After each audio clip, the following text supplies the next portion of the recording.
Hello student, this is सपना शर्मा। आज मैं आप लोगों को फिज़िक्स के पेपर सेकंड न्यूक्लियर फिज़िक्स के बारे में पढ़ाऊंगी। इस न्यूक्लियर फिज़िक्स में भी आपकी 5 यूनिट्स हैं। फर्स्ट यूनिट आपकी न्यूक्लियर प्रॉपर्टी से रिलेटेड है, जो हम अभी पढ़ेंगे। सेकंड थर्ड यूनिट जो हैं आपकी न्यूक्लियर फ्यूज़न और फिशन से रिलेटेड होंगी। यानी कि फर्स्ट यूनिट आपकी कवर करेगी न्यूक्लियर प्रॉपर्टी से रिलेटेड, जिसमें हम सारी एटॉमिक स्ट्रक्चर और इनके बारे में पढ़ेंगे। सेकंड एंड थर्ड यूनिट जो है आपकी फ्यूज़न और फिशन से रिलेटेड हैं, यानी कि नाभिकीय विखंडन और नाभिकीय संलयन को पढ़ेंगे। उसी के साथ साथ हम प्लाज्मा भी इसी के अंतर्गत पढ़ेंगे। नेक्स्ट हम डिटेक्टर्स पढ़ेंगे और फिर हम काउंटर्स पढ़ेंगे। तो ये आपकी पांचों यूनिट हैं मिलके। उसमें आपको हम फर्स्ट यूनिट जो है वो है न्यूक्लियर प्रॉपर्टी से रिलेटेड, और न्यूक्लियर प्रॉपर्टी में भी जो फर्स्ट टॉपिक है आपका वो है रदरफोर्ड का अल्फा कण प्रकीर्णन प्रयोग, यानी कि रदरफोर्ड स्कैटरिंग फॉर्मूला हम पढ़ेंगे। इसमें भी सबसे पहले आपको ये देखना है कि हमको ये प्रयोग करने की क्यों आवश्यकता पड़ी। इसलिए पड़ी क्योंकि हमारे पास में कोई एटॉमिक स्ट्रक्चर पहले नहीं था। एटॉमिक स्ट्रक्चर किस तरह का था वो हमें फाइंड आउट करना था। तो रदरफोर्ड ने क्या करा, अल्फा कण जो कि हीलियम का नाभिक है उसको क्या करा, एक सोने की जो बारीक पत्ती थी उस पर बम्बार्डमेंट करा, यानी कि अल्फा कण को सोने की पत्ती के ऊपर गिराया। तो उसने कुछ पोस्टुलेट बनाए थे, इसके लिए कुछ अजम्पशंस क्रिएट करे थे कि अजम्पशंस यानी कि एक तरह के ऐसा है कि जो हम एक्सपेरिमेंट कर रहे हैं उसके पहले हमने कुछ उसके बारे में ये देख लिया कि ये होना चाहिए, और अगर वो फुलफिल हो जाता है उस एक्सपेरिमेंट से तो वो जो अजम्पशंस हैं वो नेक्स्ट जाके पोस्टुलेट बन जाते हैं। तो इसने भी कुछ अजम्पशंस लिए थे, जैसे कि इलेक्ट्रॉन को इसने नेग्लिजिबल मान लिया था कि जो इलेक्ट्रॉन्स हैं नाभिक में एटम में वो उनकी कोई प्रॉपर्टी को उसने पहले शो नहीं करा था। उसने एक ये और अजम्पशन माना था कि जो आपका न्यूक्लियस है वो उसके सेंटर पर ही रहता है। इस तरह की उसने कुछ प्रॉपर्टीज ऐसी बना दी थी, अजम्पशन ले लिए थे कि ताकि जब वो एक्सपेरिमेंट हो और उसका जो रिजल्ट आए तो वो उसके लिए फुलफिल हो रहा है या नहीं हो रहा है। तो उसने क्या करा, अल्फा कण का एक स्रोत लिया और सोने की पत्ती ली। अल्फा कण के जो नैरो बीम को उसने सोने की पत्ती के ऊपर गिराया। अब जब गिराया तो उसके बहुत सारे रिजल्ट आए। इसमें जो रिजल्ट था वो एक ये था कि कुछ कण जो थे वो इस सोने की पत्ती से दूर ही इस तरह से ही निकल गए। यानी कि अगर कोई 15-20 हज़ार अगर कोई कण इसके ऊपर गिरे हैं तो उसमें से 10,000 कण ऐसे थे जो उससे सीधे ही गुजर गए। यानी कि जैसे ये आपका नाभिक है, इस रूप में एटम है, तो इसमें से यहाँ से अगर आपकी बीम आ रही है तो कुछ कण तो क्या हो गए, सीधे ही निकल गए इस तरह से। कुछ कण जो थे वो कोई न्यून कोण पर इससे स्कैटर्ड हो गए। कुछ कण जो थे वो अधिक कोण पर इससे स्कैटर्ड होकर बाहर निकल गए। और 15,000 कण में से कोई 1-2 कण ऐसे थे जो इसने अपने पथ को वापस, यानी कि यहीं से ही वापस लौट कर आया, यानी कि 180 डिग्री पर वापस पथ से निकल के आ गए। तो कुछ इसके रिजल्ट क्या क्या निकले कि 15,000 कणों में से बहुत सारे कण तो सीधे ही बिना कोई रिएक्शन के बाहर निकल गए।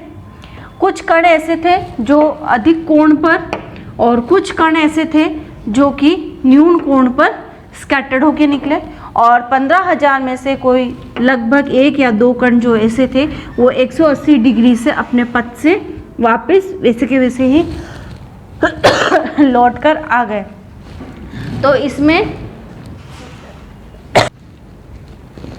तो इस प्रयोग से इसने क्या निष्कर्ष निकाला, फर्स्ट निष्कर्ष ये निकाला उसने, यानी कि क्या रिजल्ट निकाला कि अल्फा कण जो कि सीधे ही बिना मुड़े ही सीधे ही इससे निकल गए, डैट मीन्स यहाँ पर कोई भी कण नहीं मौजूद है, यानी कि इसका आकार कितना है, यहाँ पे ये बिल्कुल खाली है, रिक्त स्थान है, डैट मीन्स इसका एटम का आकार क्या हुआ 10⁻⁻10 मीटर का हुआ। ठीक है। सेकेंड उसने क्या निष्कर्ष निकाला कि जो कण यहाँ से वापस लौट कर ऐसे ही 180 डिग्री पर लौट कर आया, डेट मीन्स यहाँ पर ऐसा कोई पार्ट है जो कि इसको स्कैटर्ड कर रहा है, जो इसको वापस उसी पाथ पर लौट कर आने को, तो इसको उसने क्या बोला, नाभिक बोला। इस धनावेशित भाग को उसने नाभिक, यानी कि किसी एटम का एक ऐसा पार्ट जो कि धनावेशित है और उसके सेंटर पर सिचुएटेड है, उसको उसने क्या बोला, नाभिक, और उसको उसने बोला 10⁻⁻15 मीटर का आकार है, यानी कि एक फर्मी के बराबर वो नाभिक है। फिर थर्ड इसने ये कहा कि नाभिक और यानी कि यहाँ पर जो इलेक्ट्रॉन्स हैं और जो अल्फा कण हैं उनमें अल्फा कण व नाभिक में अन्योन क्रिया होती है।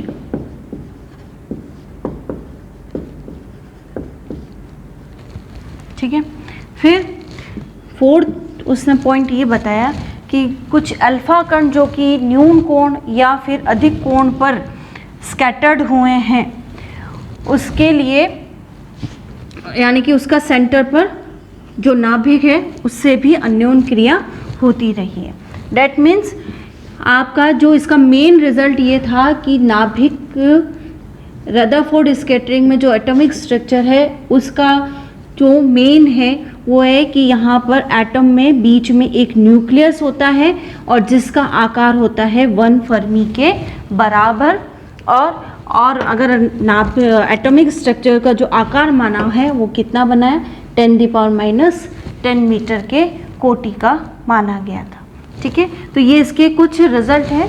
रिजल्ट फर्स्ट है कि नाभिक का आकार, नाभिक का एटम का आकार 10⁻⁻10 मीटर का होता है, नाभिक का आकार 1 फर्मी के बराबर होता है, अल्फा कण और नाभिक में अन्योन क्रिया होती है। ठीक है। तो ये इसके कुछ महत्वपूर्ण रिजल्ट निकले। नेक्स्ट हम इसके ये पढ़ेंगे कि इसका गणितीय विश्लेषण कैसे निकाला गया, यानी कि अगर अल्फा कण को हमने सोने की पत्ती के जो सोने की पत्ती पर जब बॉम्बार्डमेंट किया तो उनका जो मैथमेटिकल है यानी कि उनकी जो एनर्जी उस पर क्या इफेक्ट पड़ा, उसके कोणीय संवेग पर क्या इफेक्ट पड़ा और उसके इम्पैक्ट पैरामीटर या फिर उसका स्कैटरिंग फॉर्मूला क्या आएगा, वो मैथमेटिकल एनालिसिस हमको इससे करना है। गुड मॉर्निंग स्टूडेंट, आज मैं आपको बीएससी पार्ट 3 का जो सेकंड पेपर है न्यूक्लियर फिजिक्स उसके बारे में पढ़ाऊंगी और उसमें भी अपन यूनिट नंबर 1 जो कि नाभिक के गुण से रिलेटेड है उसको अपन स्टडी करेंगे। और उसका फर्स्ट टॉपिक है रदरफोर्ड स्कैटरिंग फार्मूला, यानी कि रदरफोर्ड का अल्फा प्रकीर्णन एक्सपेरिमेंट। उसके लिए सबसे पहले अपन थोड़ी सी पहले की स्टडी देख लेते हैं कि जैसे 19वीं शताब्दी में जो जे थॉमसन था उसने परमाणु की संरचना के बारे में कुछ बताया था। उसने पदार्थ की संरचना के बारे में 19वीं शताब्दी में थोड़ी सी स्टडी करी। उसके बाद में 20वीं शताब्दी में जाकर कहीं कुछ हमारे परमाणु की संरचना के बारे में हम कुछ बता सके। 20वीं शताब्दी में जे थॉमसन ने कुछ एक्सपेरिमेंट किया और उसने ये बताया कि जो परमाणु का जो धनावेशित या आयतन पूरा जो भाग है धनावेशित भाग वो 1 एंगस्ट्रॉम की त्रिज्या में समावेशित होता है और जो इलेक्ट्रॉन है वो इस रूप में ऐसे धसे हुए रहते हैं और बाकी का जो धनावेशित पार्ट है वो इस तरह से यहाँ पर सेंटर में केंद्रित रहता है। फिर 1906 और 1911 में रदरफोर्ड आया। रदरफोर्ड को इस मॉडल में थोड़ी प्रॉब्लम हुई और उसने नया एक एक्सपेरिमेंट परफॉर्म किया जो कि था रदरफोर्ड स्कैटरिंग फार्मूला। उसने इसमें इस एक्सपेरिमेंट में उसने एक अल्फा कण लिए। जो अल्फा कण क्या होते हैं, एक धनावेशित पार्ट ही होता है, धनावेशित भाग होता है और वो हीलियम का धनावेशित पार्ट है एक तरीके से। और ये अल्फा कण का एक स्रोत लिया और उसी के सामने एक सोने की पत्ती रखी।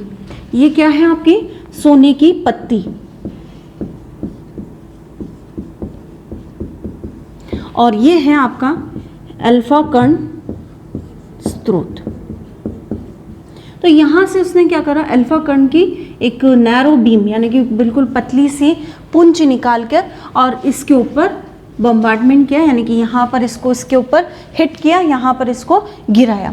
तो जब वो गिराया तो उसको किसी काउंटर से देखा उसने, यानी कि कोई संगणित्र होता है उस काउंटर की मदद से उसने देखा, तो उसको कुछ इस तरह से कुछ पता चला कि जैसे हमारे पास में ये नैरो बीम जैसे हिट हुई तो कुछ कण तो ऐसे थे जो कि सीधे, जैसे ये परमाणु है सोने का, तो कुछ कण क्या हुए सीधे ही यहाँ से बाहर निकल गए, यानी कि इनको रोकने वाला यहाँ पर कोई नहीं था। और फिर कुछ कण ऐसे थे जो कि न्यून कोण पर जाकर विक्षेपित हुए, कुछ कण ऐसे थे जो कि अधिक कोण पर जाकर विक्षेपित हुए, और कुछ 15,000 कणों में से कोई एक कण ऐसा था जो कि सीधा यहाँ पर गया और 180 डिग्री से विक्षेपित होकर वापस लौटकर आ गया। तो उसने जब ये इस तरह से काउंटर्स में देखा तो उसने इस एक्सपेरिमेंट के बिहाफ पर कुछ निष्कर्ष निकाले, और उस निष्कर्ष में पहला निष्कर्ष ये था कि उसने ये देखा कि जैसे कुछ कण जो हैं इस परमाणु को बिना विभेदित यानी कि सीधे ही निकल गए, डैट मीन्स यहाँ पर उसको रोकने वाला कोई पदार्थ नहीं था। डैट मीन्स कि आपके यहाँ पर ये भाग जो है वो एक तरह से खाली है। तो इससे उसने निकाला कि हमारा जो परमाणु है उसका जो आकार है वो 10⁻⁻10 मीटर का है, यानी कि ज़्यादातर भाग जो है परमाणु का वो क्या होता है, खाली ही रहता है। ठीक है। सेकंड उसने ये देखा कि अल्फा कण का जो द्रव्यमान था वो परमाणु के द्रव्यमान से बहुत कम था, इसलिए जैसे ही वो अल्फा कण को इस पर हिट कराया तो इसके नाभिक में कोई तरह का कोई विक्षेप नहीं हुआ, कोई हिला नहीं ये अपनी जगह से। फिर थर्ड, अल्फा कण और ये जो परमाणु का जो नाभिक है उनके बीच में एक अन्योन्य क्रिया होती है, या उनके बीच में एक कूलाम्ब रिपल्शन फोर्स एक्ट होता है। कूलाम्ब रिपल्शन फोर्स कितना होता है, यानी कि एक फोर्स दोनों, क्योंकि ये भी एक धनावेशित पार्ट है और अल्फा कण भी एक धनावेशित पार्ट है, तो दोनों के बीच में कौन सा फोर्स लगा, कूलाम्ब का प्रतिक्रिया रिपल्शन फोर्स लगा, और उसका मान था 1/4 पाई एप्सिलॉन नॉट। अगर आपके इसका चार्ज Z है, एटॉमिक नंबर अगर नाभिक का Z है और उसके ऊपर चार्ज E है, और आपके जो नाभिक है उस जो अल्फा कण है उसका चार्ज ये है, और उन दोनों के बीच की डिस्टेंस r² मान ली गई, तो उनके ऊपर इतना फोर्स, रिपल्शन फोर्स एक्ट करता है। अब एक भाग ये था कि इसमें से जो कुछ कण थे वो वापस 180 डिग्री पर वापस लौट कर आए। डैट मीन्स कि हमारा जो परमाणु का जो धनावेशित भाग है या संपूर्ण द्रव्यमान है वो एक छोटे से भाग में केंद्रित होता है, और उस छोटे से भाग को ही इसने नाभिक बोला कि परमाणु का धनावेशित भाग एक छोटे से पॉइंट के रूप में केंद्रित होता है, और उसी को उसने नाभिक बोला, और उस नाभिक का उसका आकार उसने बताया 10⁻⁻15 मीटर। डैट मीन्स 1 फर्मी के बराबर उसका आकार उसने बताया गया। और एक ये भी बोला कि इस पूरे एक्सपेरिमेंट में उसने एक पोस्टुलेट ये लिया था कि हमने इसमें इलेक्ट्रॉन की जो भी इसमें प्रतिक्रिया हुई उसको नेग्लिजिबल माना, यानी कि इलेक्ट्रॉन का इसमें कोई हस्तक्षेप नहीं माना था।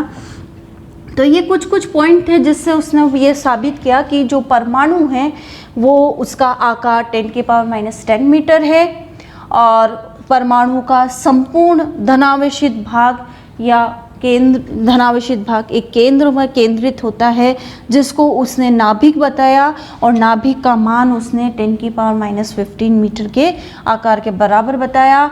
आपका जो अल्फा कण है और जो आपका धनावेशित भाग है उनके बीच में जो अन्योन क्रिया होती है और उस अन्योन क्रिया का मान इसके बराबर होता है, कूलाम रिपल्शन फोर्स के बराबर 1/4 पाई एप्सिलॉन नॉट ZE/r/r²। तो ये इसके कुछ रिजल्ट है और ये इंपॉर्टेंट रिजल्ट है, जिससे उसने ये बता दिया कि परमाणु की संरचना किस प्रकार होगी और कैसे हुई। अब हमको ये देखना है कि जब वो डेविएट हुए तो वो डेविएट क्यों हुआ, और वो स्कैटरिंग एंगल और वो इम्पैक्ट पैरामीटर यानी कि संगत प्राचाल और इम्पैक्ट पैरामीटर क्या निकलेगा, क्योंकि ये तो सिर्फ हमने थ्योरेटिकल बताया। अगर हम इसको मैथमेटिकल भी हमें इसको प्रूव करना पड़ेगा, तो मैथमेटिकल प्रूव करने के लिए सबसे पहले हमें ये पता लगाना पड़ेगा कि इम्पैक्ट पैरामीटर और स्कैटरिंग एंगल होता क्या है आखिरकार। तो वो कुछ भी नहीं है,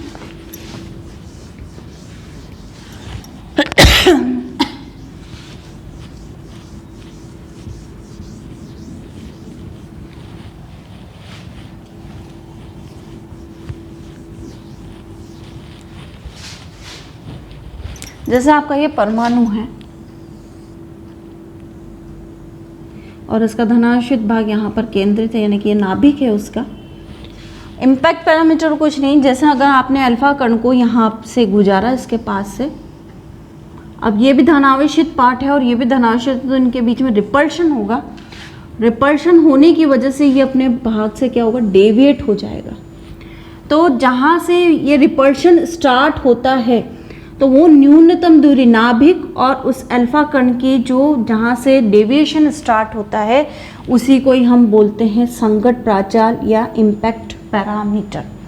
जहाँ से आपका रिपल्शन स्टार्ट होगा, यानी कि धन कण, यानी कि दो अगर कोई धनावेशित कण है और उनके बीच में जहाँ से वो न्यूनतम दूरी, जहाँ से उनके बीच में कोई फोर्स ऑफ रिपल्शन स्टार्ट हो जाता है या कोई बल प्रतिक्रिया बल लगने लग जाता है, तो वो जो न्यूनतम दूरी है, जो मिनिमम डिस्टेंस है, उसी को ही हम बोलते हैं संगत प्राचाल या इम्पैक्ट पैरामीटर। और स्कैटरिंग एंगल क्या होगा, वो एंगल जहाँ से वो डेविएट होना यानी कि वो प्रकीर्णित होना स्टार्ट हो जाता है। जैसे ये यहाँ से, तो ये जब डेविएट हुआ तो ये जो एंगल होगा इसी को ही हम बोलते हैं स्कैटरिंग एंगल, प्रकीर्णन कोण। तो इनके बीच में यानी कि थीटा, ये बी, इनके बीच में हमें रिलेशन निकालना है और वही आगे आपका मैथमेटिकल ट्रीटमेंट होगा इसके लिए। अब हम इसका गणितीय विश्लेषण करेंगे। गणितीय विश्लेषण में वो संगत प्राचाल और प्रकीर्णन कोण थीटा और बी के बीच में हम क्या रिलेशन निकालेंगे। तो देखो, अगर हमारे पास में अगर ये यहाँ पर कोई नाभिक स्थित नहीं होता और अगर हम सिर्फ अल्फा कण को यहाँ से निकालते तो वो किस दिशा में लौट के चले जाना चाहिए था, MR दिशा में लौटकर सीधा चला जाना चाहिए था। बट यहाँ पर एक भारी नाभिक है और ये भी अल्फा कण है, तो क्या होगा, दोनों में रिपल्शन होगा, तो उनका जो पथ है वो कैसा बन गया, परवलयकार रूप में बन गया। ठीक है, अब हमें इसको देखना है, क्योंकि इस पूरे संपूर्ण अभिक्रिया में हमने ये माना है कि एक तो कोणीय संवेग संरक्षण संरक्षित रहता है और एक आपका काइनेटिक एनर्जी जो है वो भी संरक्षित रहती है। तो दोनों के लिए हमें क्या करना पड़ेगा, कोणीय संवेग संरक्षण नियम के अकॉर्डिंग क्या हो जाएगा हमारा, mv0 b is equal to हो जाएगा mvcx। ये कौन सा नियम हुआ हमारा, कोणीय संवेग संरक्षण नियम के अकॉर्डिंग आपका संवेग जो है दोनों कंडीशन में before collision and after collision क्या हो जाएगा, कंजर्व्ड रहेगा। नेक्स्ट आपकी एनर्जी, एनर्जी क्या होगी, kinetic energy half mv0 square plus 0, क्योंकि यहाँ पर कोई पार्टिकल है ही नहीं। नेक्स्ट यहाँ पर जब जैसे ही पार्टिकल आया तो इसकी एनर्जी प्लस यहाँ पर कौन सी एनर्जी लगेगी, कूलम वाली, तो ये दोनों एनर्जी क्या हो जाएंगी आपकी, कंजर्व रहेगी। तो कुल ऊर्जा संरक्षण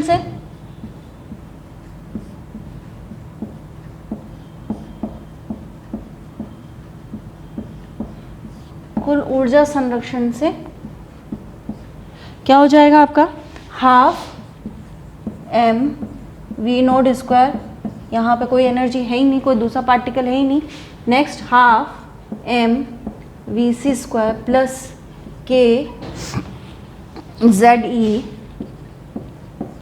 2E अपॉन R, ये आपकी क्या हो जाएगी, टोटल एनर्जी हो जाएगी। R की जगह X होगा ये, तो ये आपकी कुल ऊर्जा संरक्षण और ये आपका कोणीय संवेग संरक्षण नियम से ये लो लगेंगे। अब जब हम इसको सॉल्व करेंगे तो जैसे half m v note square minus of k ZE 2E upon x is equal to half m VC square, half m v note square 1 minus k ZE 2E x half m v note square is equal to half m VC square.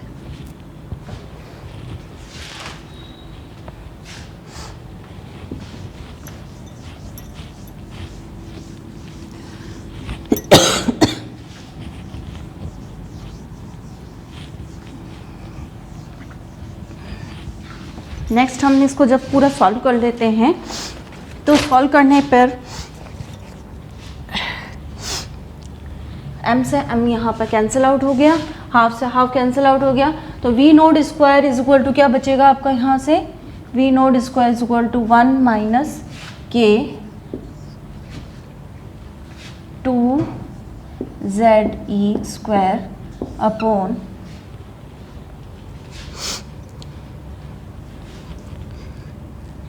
Four k ZE square upon x m v note square is equal to VC square. तो v note square 1 minus p upon x is equal to VC square, where p is equal to 4k ZE square upon m v note square. अब आपके ये तो है second number की equation. अब हम क्या करेंगे, इसमें VC का मान पुट कर देंगे, put 1 in 2। Next x square is equal to, ये कैंसिल आउट हो गया आपका, x square is equal to x minus p upon x is equal to b square, x minus p is equal to b square. अब हमें find out करनी है इसका मान, तो हम डायग्राम में देखेंगे, हम त्रिभुज CRP में इन ट्राइंगल CRP में साइन फाई किसके बराबर हो जाएगा आपका, sine phi is equal to आपके बराबर होगा B अपॉन CP। तो CP is equal to B upon sine phi और CP इज इक्वल टू हो जाएगा B कोसेक ऑफ फाई। ये आपका CP का मान आ गया है। अब आप क्या निकालेंगे, इसको परवलय के इक्वेशन के अकॉर्डिंग हमें CP का मान भी पता है। तो ये तो आपकी हो गई थर्ड नंबर की इक्वेशन, ये हो गई आपकी फोर्थ नंबर की इक्वेशन।